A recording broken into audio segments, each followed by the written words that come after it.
કાર્યક્રમ ચાલુ કરીએ.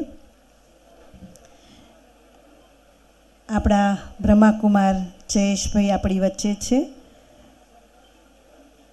ભૂતપૂર્વ Gujarat agro division manager fertiliser, farm બીઝ એક્ઝિક્યુટિવ. હું એમને આમંત્રિત કરીશ સ્ટેજ પર. આપ આવો અને આજે આપણને સમજ આપશે.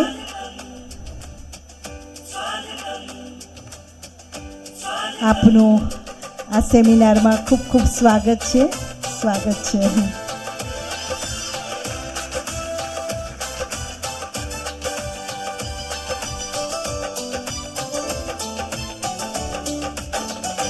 स्वागत करते हैं दिल से आपका, अभिनंदन करते दिल से आपका. स्वागत करते हैं दिल से आपका, अभिनंदन करते दिल से आपका. खिली है कलियां, सजे है द्वार, खिली है. આજે આપણને સમજાવશે કે આપણે કેમિકલ ખાતર કેમ નહીં વાપરવાનું અને ઓર્ગેનિક ખાતર કેમ વાપરવું જોઈએ એના માટેની ડિટેલ સમજણ આપણને આપશે બ્રહ્માકુમાર જયેશભાઈ.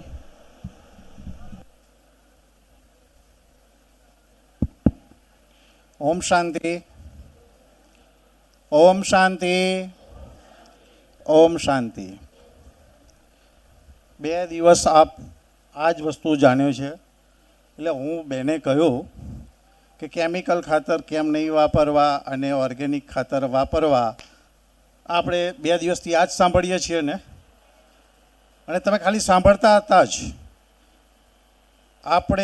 હું તમારી સાથે હું તમને બોલ નહીં કરું, તમારે અને આપણે બે વાર્તાલાપ કરવાનો છે અને મારે તમારા સહકારની જરૂર છે. સહકાર કેટલા આપશો મને આગળ ઊંચી કરો. આપણે વાતો કરવાની છે અને વાતોમાંથી કદાચ ક્ષણ એવું પણ બને કે તમારી પાસે તો બહુ જ્ઞાનનો ભંડોળ છે, પ્રેક્ટિકલ બધું જ છે, અને તમારી પાસેથી જ કંઈક અમને પણ શીખવા મળશે. બરાબર છે? કારણ કે પ્રેક્ટિકલ ખેતી કોણ કરો છો? અહીંયા કોઈ જે કંઈ બોલ્યા એ પ્રેક્ટિકલ ખેતરમાં નથી ગયેલા. બરાબર છે? પ્રેક્ટિકલ જવાનું છે. પ્રેક્ટિકલ અનુભવો તમને છે.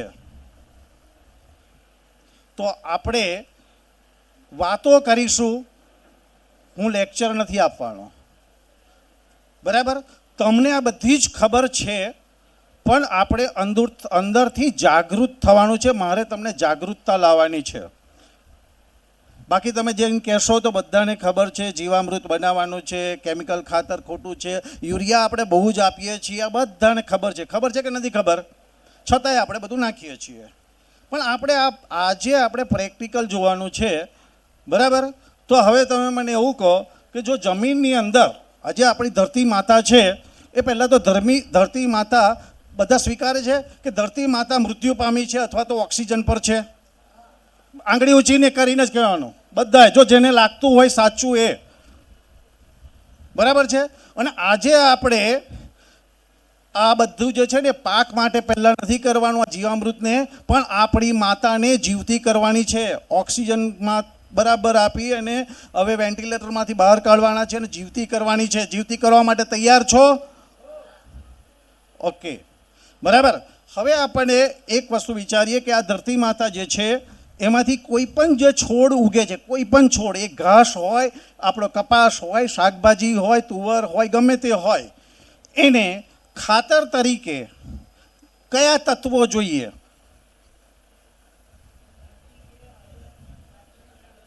બોલો બોલો. હા, એમાં મુખ્ય તત્વ કયા? Nitrogen, phosphorus, potash. આ 3 તત્વો મુખ્ય તત્વો છે. જો આ 3 તત્વો ના હોય તો ખેતી થાય? પાક્કું પાછળ આ 3 તત્વો ના હોય તો ખેતી થાય? ના થાય. તો પહેલું તત્વ કયું છે? નાઇટ્રોજન, બીજું ફોસ્ફરસ અને ત્રીજું પોટાશ. હવે આપણે 3 તત્વો વિશે શોર્ટમાં થોડીક માહિતી લેવી જોઈએ કે નાઇટ્રોજન છે એ નાઇટ્રોજનનું કામ શું? આજે તમે છોડને જેવો નાઇટ્રોજન આપો છો તો છોડનો શું અસર થાય? છોડનો વિકાસ થાય, છોડનો કલર એકદમ બદલાઈ જાય, જે પીળો હોય તે કેવો થઈ જાય? લીલોછમ થઈ જાય. બરાબર છે. નાઇટ્રોજનનું કામ આ છે. હવે છોડને નાઇટ્રોજનની જરૂર છે, તો નાઇટ્રોજન તમે કયા ખાતરથી આપો છો? યુરિયાથી આપો છો. યુરિયામાં કેટલા ટકા નાઇટ્રોજન છે? હવે તમે મને કહો કે છોડને યુરિયાની જરૂર છે કે નાઇટ્રોજનની જરૂર છે? નાઇટ્રોજનથી છોડનો વિકાસ થાય છે, છોડનો કલર ચેન્જ થાય છે. એ વાત સાથે તમે સંમત છો? બરાબર છે. આપણે યુરિયા ખાતર દ્વારા નાઇટ્રોજન આપીએ છીએ. તો યુરિયા એક શું થયું? માધ્યમ થયું કે આપણા છોડ સુધી નાઇટ્રોજનને પહોંચાડવાનું કામ કોણ કરે છે? યુરિયા કરે છે. બરાબર. બાકી યુરિયાની જરૂર નથી. આજે તમે ત્યાંથી ઘરેથી કે તમારા ગામમાંથી અહીંયા આવ્યા, કેવી રીતે આવ્યા? કોઈ સાધન કરીને આવ્યા? તો એ સાધન શું થયું? માધ્યમ થયું. તમને અહીંયા બ્રહ્માકુમારી સેન્ટરમાં તમને અહીંયા લાવ્યા. બરાબર છે. એવી જ રીતે આપણા છોડ સુધી નાઇટ્રોજનને પહોંચાડવાનું કામ કોણ કરે છે? યુરિયા. યુરિયાની અંદર નાઇટ્રોજન છે કે નથી?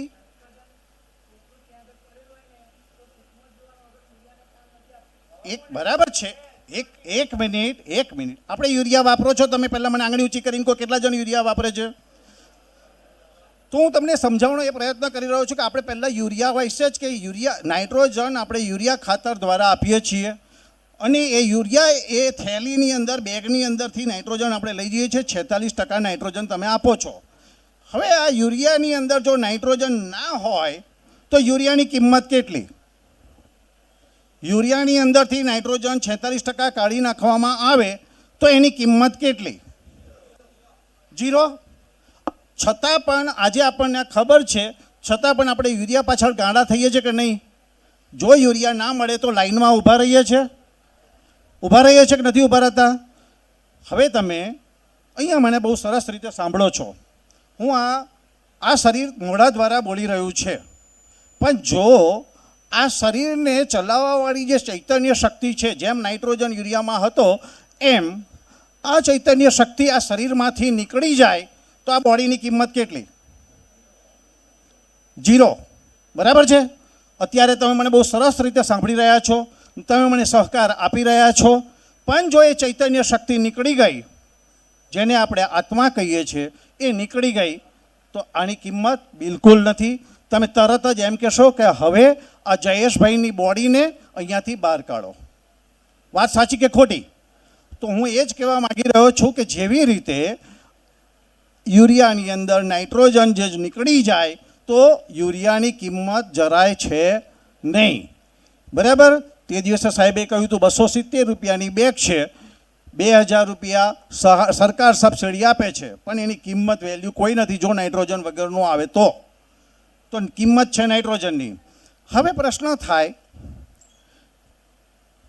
કે આજે ચૈતન્ય જે શક્તિ આ બોડી માટે આવી હતી તો એ ક્યાંથી આવી હતી?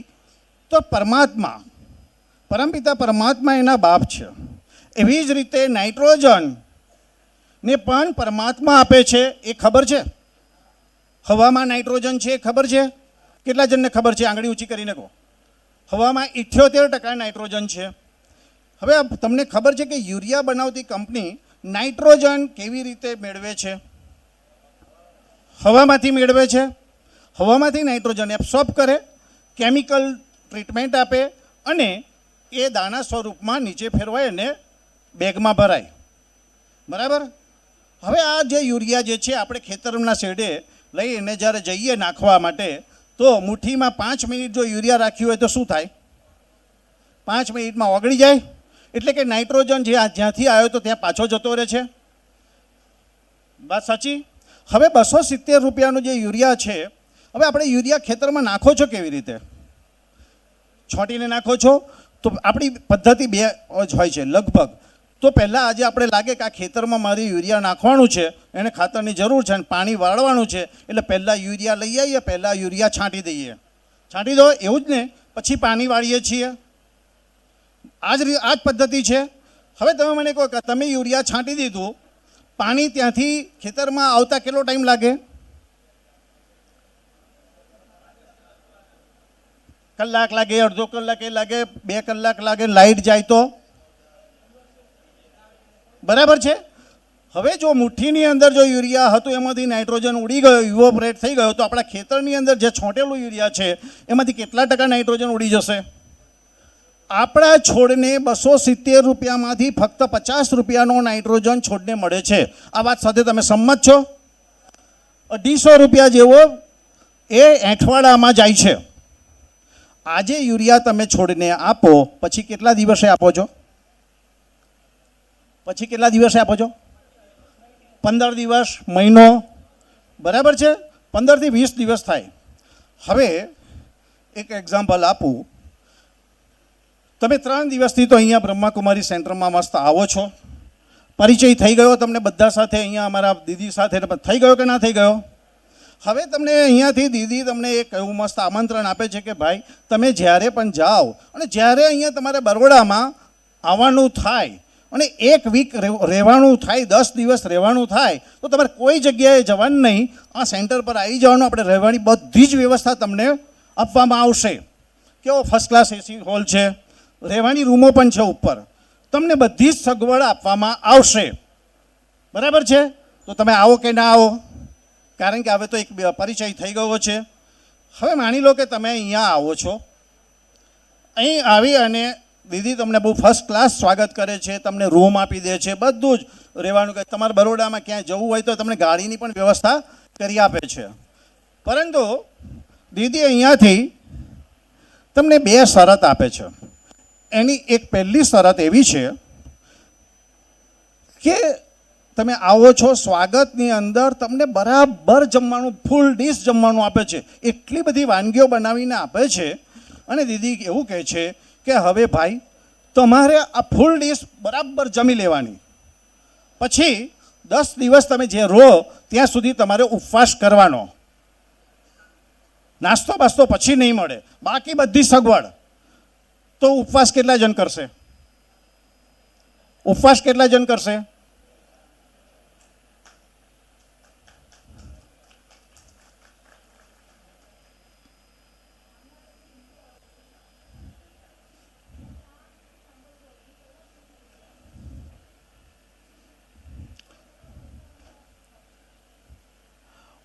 ઉપવાસ કેટલા જણ કરશે?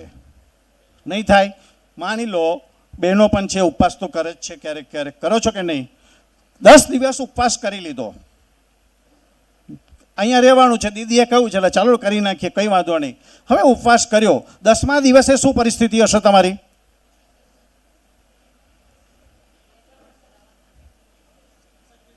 બરાબર છે? અશક્તિ આવી ગઈ હશે. મિત્રો, આપણા પાકને નાઇટ્રોજન જોઈતો હોય છે.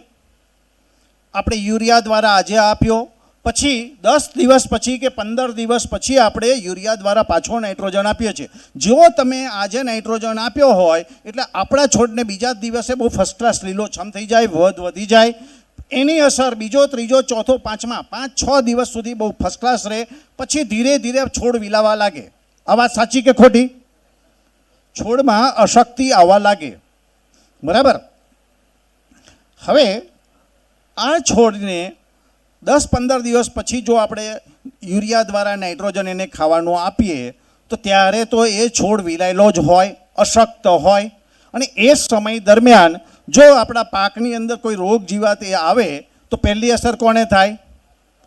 અશક્ત જે હોય એને જ થાય. બરાબર છે? હવે મિત્રો, બીજી શરત દીદીની હતી કે ભાઈ તમારે અહીંયા સેન્ટર પર રહેવાનું, સવાર, બપોર, સાંજ તમારી ઈચ્છા અનુસાર જ તમારે જમવાનું અથવા નાસ્તો કરવાનો. બરાબર? તો થાય કે નહીં? 10મા દિવસે તમારી તબિયત કેવી હોય? એકદમ ફર્સ્ટ ક્લાસ હોય. હવે 10મા દિવસ સુધી તમારી તબિયત બહુ ફર્સ્ટ ક્લાસ હોય. 10 દિવસ પૂરા થાય ત્યારે તમારા મનમાં શું ચાલતું હોય? કે હજુ અહીંયા 2-4 દિવસ રોકાવાનું થાય તો મજા આવી જાય. થાય કે નહીં? બરાબર છે? અને આપણને અહીંયા કોઈ રોગ આવે તો કોઈ અસર થાય ખરી? એવી જ રીતે આપણા છોડની અંદર બીજી શરત પ્રમાણે જો નાઇટ્રોજન આપણા છોડને સવાર બપોર સાંજ જોઈતો હોય એવી આપણે વ્યવસ્થા કરીએ તો આપણા છોડ 10મા દિવસે ભૂખ્યો રહે ખરો? ના રહે ને. હવે એના માટે 2 દિવસથી આપ સાંભળી રહ્યા છો, બરાબર છે, કે એના માટે શું કરવાનું? તો તમને આપણને ખબર હતી કે મગ, મઠ, ચણાના છોડની અંદર એના મૂળની અંદર રાઇઝોબિયમ નામના બેક્ટેરિયા હોય છે, બરાબર છે? હોય છે કે નહીં, એ ખબર છે કે નહીં? અહીંયાથી કહેવામાં આવ્યું હતું નાની નાની ગાંઠો હોય છે કઠોળવાળા પાકમાં, અને એમાં રાઇઝોબિયમ બેક્ટેરિયા હોય છે, અને એ રાઇઝોબિયમ બેક્ટેરિયા શું કરે છે? હવામાંથી નાઇટ્રોજન એબ્સોર્બ કરે છે. જમીનની અંદર એ બેક્ટેરિયા નાઇટ્રોજનને સ્થિર કરે છે, અને આપણા છોડને જ્યારે જોઈએ ત્યારે નાઇટ્રોજન મળે છે. આ મગ, મઠ, એની અંદર આપણે યુરિયા વાપરીએ છીએ, કેમ નથી વાપરતા? આ જ કારણ, બરાબર છે, કારણ કે છોડને નાઇટ્રોજન તો જોઈએ જ છે, પણ એમાં રાઇઝોબિયમ નામના બેક્ટેરિયા છે, એટલે એ નાઇટ્રોજન હવામાંથી 78% નાઇટ્રોજન છે. જેમ કંપનીઓ પેલો નાઇટ્રોજન એબ્સોર્બ કરતી હતી ને, એમાં રાઇઝોબિયમ નામના બેક્ટેરિયા પણ નાઇટ્રોજનને એબ્સોર્બ કરે છે, અને એ રાઇઝોબિયમ નામના બેક્ટેરિયાના લીધે આપણા છોડને એ પાકમાં એ થાય છે. પણ હવે તમે મને કહો કે આપણા બીજા પાક છે, કે કપાસ છે, બીજા વેજીટેબલ્સ છે, એના છોડના મૂળની અંદર નાની નાની ગાંઠો હોય છે? નથી હોતી, બરાબર છે. હવે આપણે જ્યારે કેમિકલ ખાતરોનો ઉપયોગ નહોતો થતો ત્યારે આપણી જમીનમાં રાઇઝોબિયમ નામના બેક્ટેરિયા છે ને, એવા બીજા 2 બેક્ટેરિયા હતા કે જે નાઇટ્રોજનને ફિક્સ કરે, આપણી જમીનમાં હતા. એ બેક્ટેરિયા જે છે, આણંદ એગ્રીકલ્ચર યુનિવર્સિટીએ આ 2 બેક્ટેરિયા પણ શોધ્યા, અને એમાં એઝોટોબેક્ટર અને એક એઝોસ્પોરિલિયમ નામના બેક્ટેરિયા, આ 2 બેક્ટેરિયા જમીનમાં અઢળક હતા, અને એ બેક્ટેરિયા હવામાંથી નાઇટ્રોજન એબ્સોર્બ કરતા હતા. પરંતુ કેમિકલ ખાતરોનો આપણે આડેધડ ઉપયોગ કર્યો એટલે એ બેક્ટેરિયા આપણી જમીનમાં રહ્યા નથી. એટલે એ બેક્ટેરિયા નથી રહ્યા એટલે અત્યારે આપણી જમીન પણ ડેડ થઈ ગઈ, અળસિયા પણ જતા રહ્યા, બરાબર છે. તો એ કેમિકલ ખાતરોનો આપણે આડેધડ ઉપયોગ કરવાથી આ બેક્ટેરિયા નાબૂદ થયા. તો આના માટે એઝોટોબેક્ટર, એઝોસ્પોરિલિયમ નામના બેક્ટેરિયા જમીનમાં છોડવા જોઈએ. અને એના માટે અહીંયા આપણે શું શીખ્યા? જીવામૃત બનાવવાનું શીખ્યા કે નહીં શીખ્યા? જીવામૃત જે બનાવીએ છીએ એની અંદર આવા એઝોટોબેક્ટેરિયા, એઝોસ્પોરિલિયમ બેક્ટેરિયા, રાઇઝોબિયમ બેક્ટેરિયા, પીએસબીના બેક્ટેરિયા, બરાબર છે, પોટાશના બેક્ટેરિયા અને બીજા સૂક્ષ્મ તત્વો માટેના પણ બેક્ટેરિયા ડેવલપ થાય છે.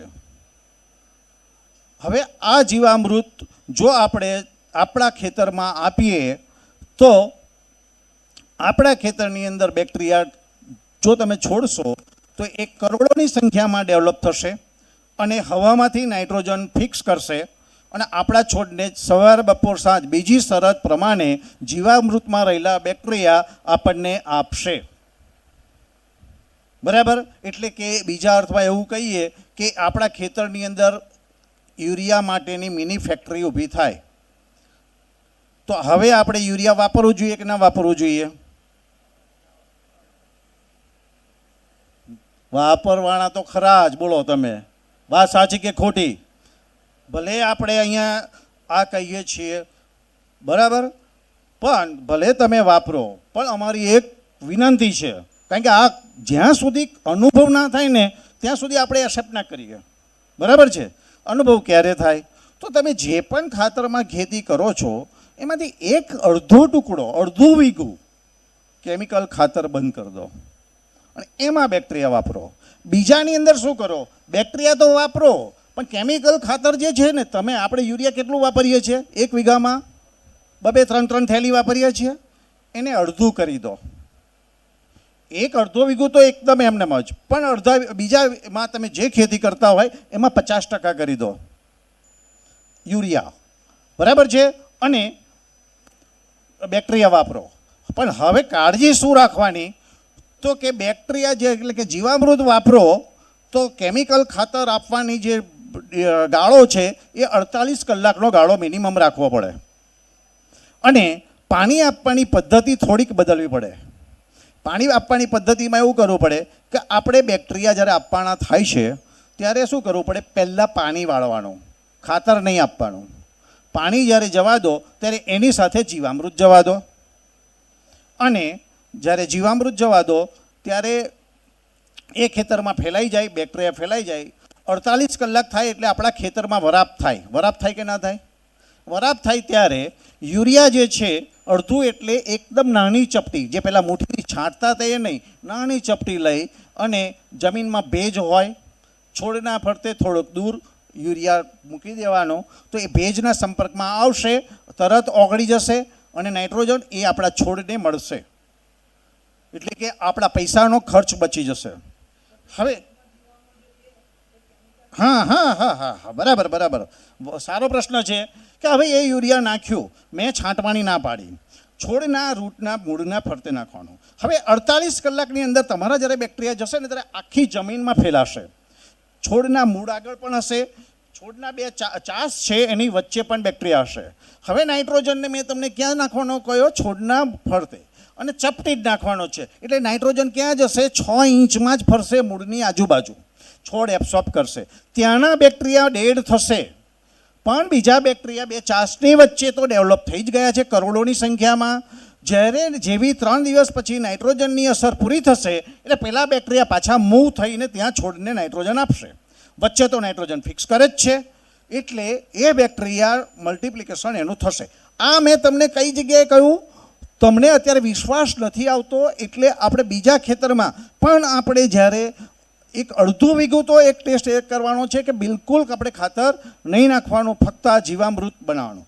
અને આ બનાવતી વખતે આપણને દવે સાહેબે પણ આપણને અહીંયા કહ્યું, અહીંયા દીદી પણ આપણને એક યોગ કરાવવાનું શીખવાડશે. ત્યારે જ્યારે જીવામૃત બનાવીએ ત્યારે પરમાત્માને યાદ કરી અને પરમાત્માએ જે શક્તિઓ જે છે એ શક્તિ આપણે જીવામૃતમાં આપવાની રહેશે.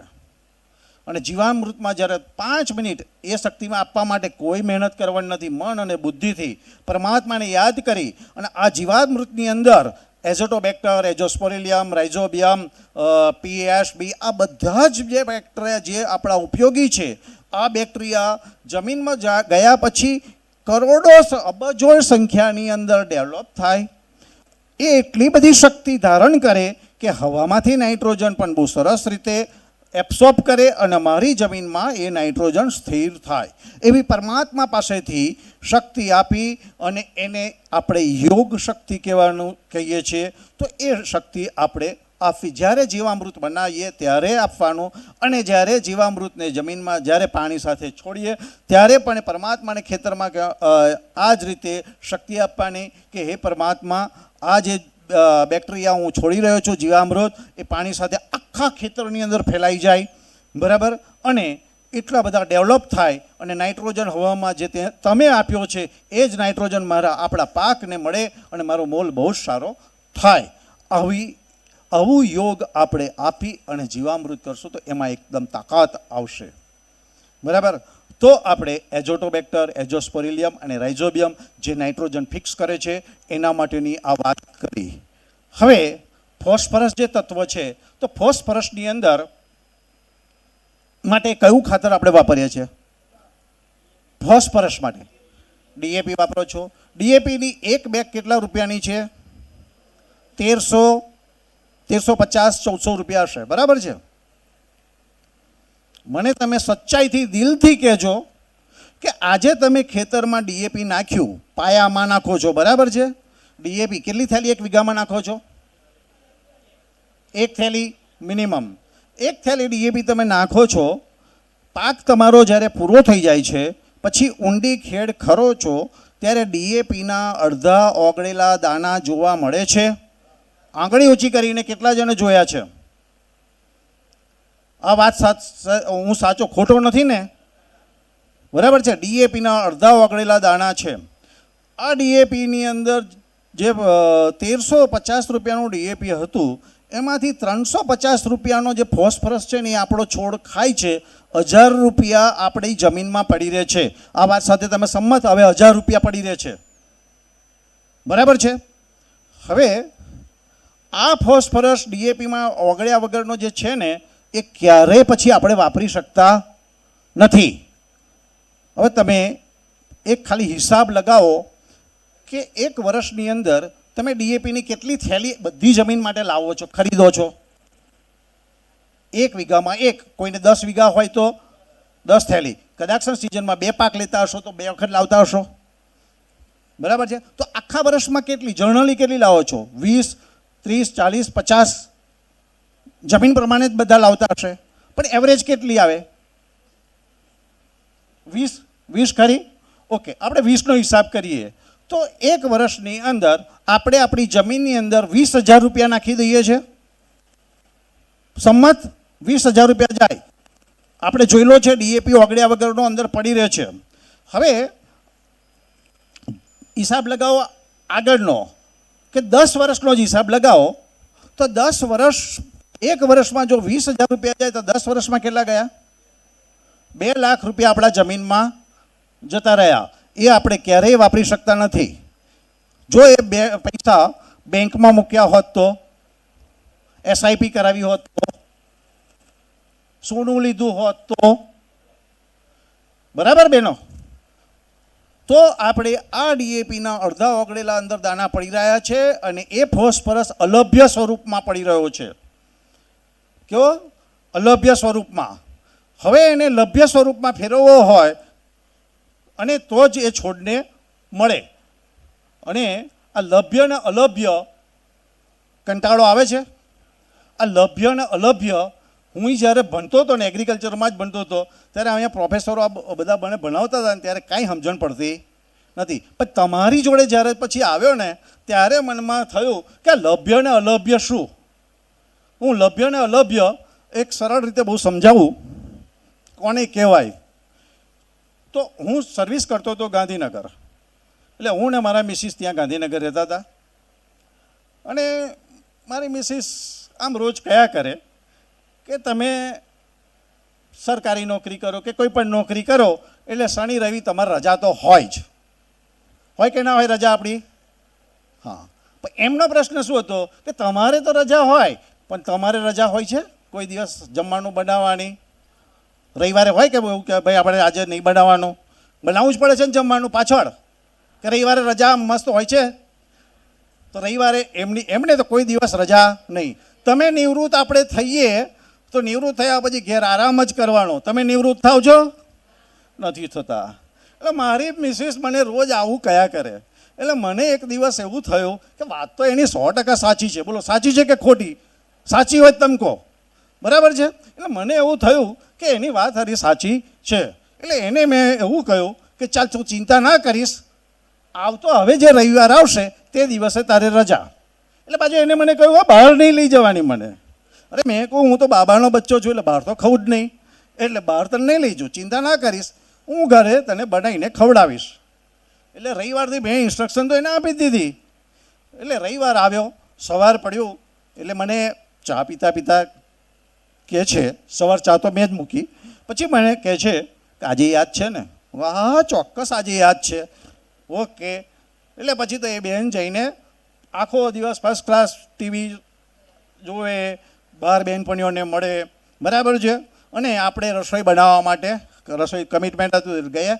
એટલે આપણે રસોડામાં ગયા એટલે રોટલીનું શાક બનાવવાનું નક્કી કર્યું હતું. એટલે રોટલી બનાવી હોય તો શું જોઈએ ભાઈઓ? લોટ જોઈએ ને ઘઉંનો. એટલે ઘઉંના લોટનો ડબ્બો આપણે લીધો, ઢાંકણું ખોલ્યું પણ એમાં લોટ નહીં. મિસિસને બૂમ પાડી, અલી સાંભળે છે? આ લોટના ડબ્બામાં લોટ તો છે નહીં, હવે રોટલી છે નહીં બનાવું, બરાબર છે? એટલે મને મારી મિસિસે વળતો જવાબ આપ્યો કે હા એ મને ખબર છે કે લોટ નથી, પણ પેલી કોઠી છે ને એમાં ઘઉં પડ્યા છે, પેલી કોઠીમાં ઘઉં પડ્યા છે. હવે મિત્રો, હવે રોટલી બનાવવી હોય તો આપણે શું કરવું પડે? પહેલાં ઘઉં લેવા પડે, દળનું બનાવવા ઘંટીએ દળાવવા જવું પડે. તમારા જેવા 4 ભાઈબંધો ચોરે બેઠેલા જ હોય કે ના હોય? અને પૂછે તો ખરા જ કે લગ્ન પછી પણ કોઈ દિવસ તું ઘંટીએ ગયો નથી અને આજે તારો વારો કેમ પૂછે કે ના પૂછે? બરાબર. એટલે સારું મનમાં તો વિચાર્યું કે આ તો બહુ અઘરો વિષય થઈ ગયો છે. એટલે મિસિસને કહ્યું, બકા એક કામ કર, તું રોટલી બનાવ, મારાથી આજે નહીં બને, લોટ હશે તે દિવસે બનાવીશ. મિત્રો, મારી પત્નીએ શું કર્યું? પેલા ઘઉંનો એમાંથી ઘઉં લીધા, દળનું બનાવ્યું, લોટ લાવી દળાવી અને પછી એને રોટલી બનાવી. હવે પેલા ઘઉં હતા આપણી પાસે, તો હતા જ ને, છતાંય આપણે વાપરી શક્યા નહીં. બરાબર છે. એવી જ રીતે મિત્રો, ડીએપીના ઓગળ્યા વગરના દાણા જમીનમાં અઢળક પડેલા છે. તદુપરાંત કુદરતે, પરમાત્માએ જમીનની અંદર ફોસ્ફરસ પણ અઢળક આપેલો છે. જમીનનું ટેસ્ટ કરાવ્યો છે ત્યારે ફોસ્ફરસ પણ જમીનમાં છે જ. બરાબર છે. હવે એ અલભ્ય સ્વરૂપમાં પડી રહ્યો છે. બરાબર. તો આ જીવામૃત જો આપણે પરમાત્માની શક્તિ આપી યોગ દ્વારા એ જે બેક્ટેરિયાને જમીનમાં છોડવામાં આવે તો એની અંદર રહેલા ફોસ્ફરસ સોલ્યુબલ બેક્ટેરિયા એ અંદર જે મારી પત્નીએ જે કામ કર્યું હતું, ઘઉં લીધા, દળનું બનાવ્યું અને રોટલી બનાવી, બરાબર છે, તો એ પીએસબી નામના બેક્ટેરિયા જમીનમાં અંદર જશે. પેલા ડીએપીના ઓગળ્યા વગરના દાણા એમાંથી ફોસ્ફરસને દ્રવ્ય સ્વરૂપમાં ફેરવશે.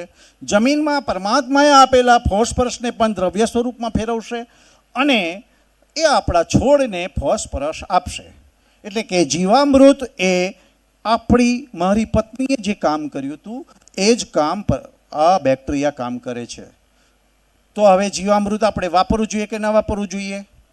કેટલા જણે વાપરવું જોઈએ? અંદર દિલથી અંદર એવું થાય છે કે ના, ખરેખર વાપરવું જોઈએ. જો દિલથી થતું હોય તો જ આંગળી ઊંચી કરજો, નહીં તો નહીં. બરાબર છે. તો આ જીવામૃત આપણે વાપરીશું તો આપણને આ પીએસબી નામના બેક્ટેરિયા જે છે એ ફોસ્ફરસને છૂટો પાડશે. આ ફોસ્ફરસને છૂટો પાડશે એટલે થશે શું કે ફોસ્ફરસ જે છે ને એને આપણી જમીનને એક તો મારી નાખી છે. બરાબર છે. ક્ષાર જેવું જમીનમાં થઈ જાય છે એટલે જમીન એના લીધે ડેડ છે. તો હવે એ ફોસ્ફરસ છૂટો પડશે એટલે આપણી જમીન જે છે એની ફળદ્રુપતા વધશે. કારણ કે ફોસ્ફરસ છૂટો પડી જાય છે એટલે જમીન પોચી થશે. તો આ બેક્ટેરિયા વાપરવાથી આ થાય છે. મિત્રો, એવી જ રીતે પોટાશના પણ બેક્ટેરિયા છે, કેએમબી નામના પણ બેક્ટેરિયા જીવામૃતમાં ડેવલપ થાય છે. આપણે પરમાત્માની શક્તિ યોગ દ્વારા એ કેએમબીના બેક્ટેરિયાને પણ આપી અને એ જમીનમાં જ્યારે જાય ત્યારે એ પણ બેક્ટેરિયા, જમીનમાં પોટાશ પણ અઢળક પડેલો છે અને પોટાશ જે છે એ પણ છોડને એબ્સોર્બ કરીને આપશે. અને પોટાશનું કામ શું છે? વજન વધારવાનું, ફળની ક્વોલિટી વધારવાનું, ફળની અંદર વજન વધારવાનું, ફળમાં ચમક લાવવાનું, એ પોટાશનું કામ છે. બરાબર છે. અને આમ આપણે પોટાશ નથી આપતા. જો કોઈને ખબર હોય તો પછી આપતા હોય છે, પણ બહુ ઓછું પોટાશ આપણે આપીએ છીએ. તો જો આપણી જમીનની અંદર આ કેએમબી નામના બેક્ટેરિયા અંદર જીવામૃત દ્વારા જશે અને એમાં પરમાત્માની શક્તિ હશે તો આપણને પોટાશ બહુ સારો મળશે અને ફળ સારામાં સારું મળશે.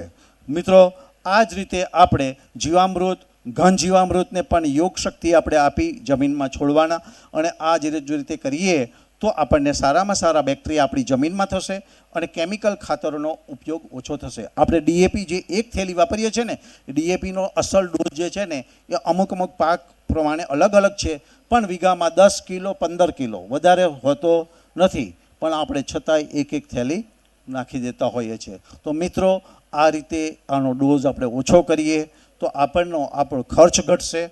બરાબર. હવે જો પેલું અડધું વીઘું કાઢ્યું છે એમાં તો કોઈ કેમિકલ ખાતર વાપરવાનું નથી અને આપણે આ અનુભવ માટે કરીએ છીએ અને પછી બીજા વર્ષથી જો આપણને અનુભવ સારો લાગે, પરમાત્માની શક્તિ જો એ કરીએ એટલે સારામાં સારા ફળ આપણને મળવાનું જ છે. તો બીજા વર્ષથી આપણે કાયમ માટે આગળ વધારે જમીનમાં આપણે કરીએ પ્રાકૃતિક ખેતી અને યોગી ખેતી જો કરીશું તો સારામાં સારું થશે. હવે આ દિલથી કોને અંદર ઈચ્છા થાય છે કે ભાઈ મારે જઈને અડધું વીઘું તો હું કરીશ જ અને બીજું જે કહ્યું છે એ પ્રમાણે થોડું કેમિકલ ઓછું કરતો જઈશ, એવું દિલથી કોને ઈચ્છા થાય છે? આંગળી ઊંચી કરીને કહો. દેખો, તમે આંગળી ઊંચી કરી છે. પરમાત્મા અહીંયા જોઈ રહ્યા છે, પરમાત્મા અહીંયા દેખે છે. હવે તમને એક નાની એ બાબતમાં કહું કે 2 કન્યાઓ હતી નાની અને એ કન્યાઓ તમારા તમે તો બધા ગામમાંથી આવો છો, ગામની અંદર 3 માળનો બંગલો હતો. કન્યાઓ સંધ્યાકાળ જ્યારે થઈ હતી ત્યારે કન્યાઓ અગાશીમાં વાતો કરતી હતી. અને સંધ્યાકાળ હતો ત્યારે સૂરજદેવ બહુ મસ્ત ઢળી રહ્યા હતા. આકાશની અંદર લાલ જાજમ બિછાઈ ગઈ હતી. અને એ જ સમયે પક્ષીઓ પણ બહુ સરસ રીતે ઉડી રહ્યા હતા. કન્યાઓએ આ દ્રશ્ય જોઈ અને એમને વિચાર કર્યો કે કાશ ભગવાન અમને જો પરી બનાવી દે તો આકાશમાં કેટલી સરસ ઉડવાની મજા આવે. આવી વાતો કરી રહી હતી. આવે કે મજા ના આવે? આવો વિચાર આવે કે ના આવે? આપણે નાના હતા ત્યારે આવતો તો જ કે આકાશની અંદર જો ઉડવાનું મળે, આપણે પરી બની જઈએ. તો આ 2 કન્યાઓને વિચાર આવ્યો. અને એ જ સમયે ભગવાન ત્યાંથી પસાર થઈ રહ્યા હતા. અને ભગવાન ત્યાં આ સાંભળી અને ઊભા રહ્યા. દીકરાઓ, તમે શું વિચારી રહ્યા છો? ત્યારે 2 કન્યાઓએ કહ્યું કે અમે વિચારીએ છીએ કે કાશ ભગવાન અમને જો પરી બનાવે તો આકાશમાં અમે આ પક્ષીઓની જેમ કેટલું મસ્ત ઉડતા હોઈએ. એટલે ભગવાને કહ્યું કે ખરેખર તમારે પરી બનવું છે? એટલે બંને કન્યાઓએ કહ્યું કે અમને તમે આંગળી ઊંચી કરીને તમને દિલથી અમારે યોગી ખેતી અને પ્રાકૃતિક ખેતી કરવી છે. આંગળી ઊંચી કરી કે ના કરી? એવી જ રીતે બંને કન્યાઓએ પરી બનવા માટે આંગળી ઊંચી તરત કરી. હવે ભગવાને કહ્યું જો તમારે આ બનવું હોય તો જેમ મેં તમને કહ્યું કે આપણે આ કરવું હોય તો અડધું વીઘું પ્રાકૃતિક અને યોગી ખેતીવાળું રાખો, કોઈ કેમિકલ નહીં. બીજું તમે તમારે કરો, બીજા વર્ષે અનુભવ થાય તો. એમ મેં તમને કહ્યું. એવું ભગવાને કન્યાઓને કહ્યું કે જો તમારે પરી બનવું હોય તો હું કહું એવું કરશો? એટલે એમને તરત કહ્યું કે હા અમે કરીશું. તો ભગવાને શું કહ્યું ખબર છે? કે અહીંયાથી જે છલાંગ લગાવે એ તરત પરી બની જાય. એટલે તમારા જેવી કન્યા હતી ને એને તો આ ભગવાનનો શબ્દ પૂરો થયો ને એટલે તરત છલાંગ લગાવી દીધી. પણ મારા જેવી કન્યા હતી એને થોડું મનમાં વ્યર્થ સંકલ્પ ચાલ્યો. વ્યર્થ સંકલ્પ કેવો ચાલ્યો? કે જો હું છલાંગ લગાવીશ અને પરી નહીં બનું તો મારા પગ ભાગી જશે. બરાબર? હવે પેલી જે કન્યા પહેલી એ છલાંગ લગાવી અને તરત પરી બનીને ઉડવા લાગી એ જોઈ અને પાછો સંકલ્પ બદલાઈ ગયો એટલે એને તરત છલાંગ લગાવી. બોલો હવે એને છલાંગ લગાવી તો શું થાય? પગ ભાગે કે ના ભાગે? પગ ભાગી ગયા. પેલી પરી બની ગઈ. મિત્રો, આપણે પરમાત્માના ધામની અંદર આ પ્રાકૃતિક ખેતી, શાશ્વત યોગી ખેતી કે પરમાત્મા પાસેથી શક્તિ લઈ અને આપણે કેવી રીતે કરવું, જો આજે પરમાત્માએ આવીને આપણને કહ્યું છે અને આંગળી ઊંચી કરીએ છીએ, જો પહેલી પરીની જેમ આપણે જો છલાંગ લગાવીશું તો આપણે 100% પરી બની જઈશું. એટલે કે યોગી ખેતીના કરીશું તો આપણે 100% સફળ થઈશું. નહીં તો જેમ મારી જેવી જે કન્યા હતી ને સંકલ્પ વિકલ્પો આવ્યા એટલે આપણે અહીંયાથી ઘરે જઈએ એટલે વ્યર્થ સંકલ્પ આવે પણ ખરા, પણ એ નહીં લાવવાના. પરમાત્માએ કહ્યું છે છલાંગ મારી જ દેવી છે. મારે અહીંયા કેમિકલ ખાતર નથી વાપરવું. અડધા વીઘું હું આ પ્રાકૃતિક ખેતી જ એને યોગી ખેતી કરીશ અને બીજામાં કરીશ આવતા વર્ષે. અને ઘણાને એવું પણ થઈ જાય જો પરમાત્મા પાસે અહીંયાથી એ થઈ જાય તો બધી જમીનમાં કરો ને તો પણ વાંધો નથી. પણ આ જ્યારે આત્મવિશ્વાસ આવે ને ત્યારે જ આપણે આગળ સફળતાના માર્ગે જઈએ. બાકી કોઈ કહે ને તો ના થાય. એટલે આત્મવિશ્વાસ લાવવા માટે આપણે અડધા વીઘાથી તો શરૂઆત કરી શકીશું. બરાબર છે? અને જો આપણે આજે નહીં કરીએ, આજે પગ ભાગીશું ને પેલા બીજી પરીની જેમ, તો 10 વર્ષ પછી પગ ભાગીને પણ આપણે આ કરવું પડશે. તમે આ બાબતમાં છો કે 10 વર્ષ પછી હવેના દિવસો બહુ દૂર નથી રહ્યા, કારણ કે આપણી જમીન તો હાવ ડેડ જ થઈ ગઈ છે. તો એટલું વિચારો કે આપણે પાક પકવવા માટે નહીં પણ આપણા ધરતી માતાને જીવતા કરવા માટે આપણે આ કરવું જોઈએ. બરાબર છે? તો આ કરવા માટે તૈયાર છો? પરી બનવા માટે કેટલા જણ તૈયાર છે? આંગળી ઊંચી કરો. હવે ખબર છે ને, પરી બનવા માટે આપણે શું કરવાનું? યોગી ખેતી અને પ્રાકૃતિક ખેતી અવશ્ય કરવાની, અને જેટલું આપણે યોગ શક્તિ આપણા ખેતરમાં આપીશું. હવે હજુ બીજું એક જ મિનિટ. હવે તમને હજુ આ બધા મને પ્રેક્ટિકલ તમારા અનુભવો મને ખબર છે. આ જીવામૃતને આ વાપરશો, તમે હજુ પ્રશ્ન નથી કર્યો કે સાહેબ અમને બીજી તકલીફો બહુ થાય છે કે નહીં જીવામૃતને? એની કેમ થાય એ તમને પણ સમજાવી દઉં. તમે જીવામૃતને આ બધું સરસ વાપરો એટલે તમારા અળસિયા બહુ સરસ ડેવલપ થાય છે કે નથી? અળસિયા બહુ વધે. હવે અળસિયા વધે એટલે તમારા ખેતરમાં બીજો કોણ નુકસાન કરે છે? ભૂંડ કરે છે કે નથી કરતા? એટલે પછી આપણે શું કરીએ? જવા દો ને, તો સાહેબ કે અળસિયા તો વધે, પણ આપણા બાપ દાદાઓ વખતે ભૂંડ નહોતા, એમને સાહેબોને નથી ખબર. વાત સાચી કે ખોટી? અહીંયા બોલવાવાળાને નથી ખબર કે ભૂંડનો કેટલો ત્રાસ છે, રોજનો કેટલો ત્રાસ છે. બરાબર છે? આજે ઊભાના ઊભા પાક આપણા મિત્રો, અહીંયા જ્યારે પરમાત્માની આગળ તમે આવ્યા છો, પરમાત્મા તમને અહીંયા કમિટમેન્ટ આપે છે, તો હજુ તમે યોગ કરી શકો છો.